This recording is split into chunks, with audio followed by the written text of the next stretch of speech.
Hello everyone, welcome to another Revs Quick Bite. Today I'm going to be testing out a game that's been around for quite some time and honestly has a pretty solid following, but I myself have never played it, nor have I ever seen it played, but it has been suggested to me multitudes of times.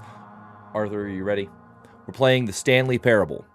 Again, I have zero idea what's going on here, so why don't we just get right on into it. Don't forget, if you like the content, like the video, subscribe to the channel, and I don't know, leave a comment below telling me what games you think would make a good playthrough for me.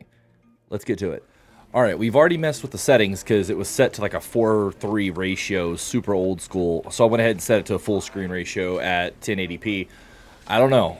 We'll see if my computer can handle it. All right, so let's see what this is all about. The end is never the end is never the end. Oh, whoa. Okay. Interesting.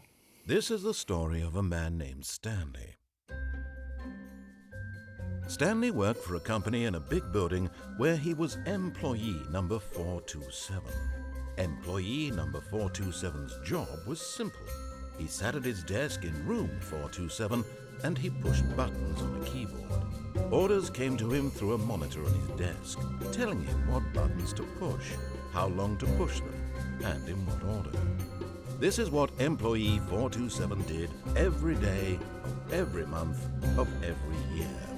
And although others might have considered it soul-rending, Stanley relished every moment that the orders came in, as though he had been made exactly for this job. And Stanley was happy. Was he, though? And then one day, something very peculiar happened. Something that would forever change Stanley.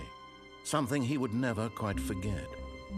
He had been at his desk for nearly an hour when he realized that not one single order had arrived on the monitor for him to follow. No one had showed up to give him instructions, call a meeting, or even say hi. Never in all his years at the company had this happened, this complete isolation. Something was very clearly wrong. Shocked, frozen solid, Stanley found himself unable to move for the longest time.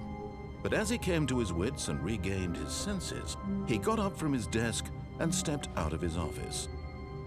What if I don't want to step out of my office yet? What if I want to click on things? Okay, doesn't look like I can really do much.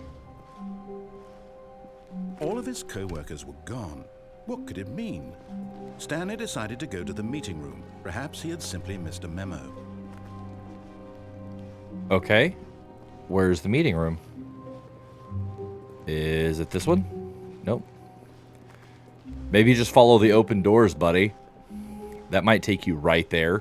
It would only make... When Stanley came to a set of two open doors, he entered the door on his left. But what if I don't want to? This was not the correct way to the meeting room, and Stanley knew it perfectly well. Perhaps he wanted to stop by the employee lounge first, just to admire it. Perhaps. Ah, yes, truly a room worth admiring. It had really been worth the detour after all, just to spend a few moments here in this immaculate, beautifully constructed room. Stanley simply stood here, drinking it all in. But eager to get back to business, Stanley took the first open door on his left. But what if I don't? Stanley was so bad at following directions, it's incredible he wasn't fired years ago.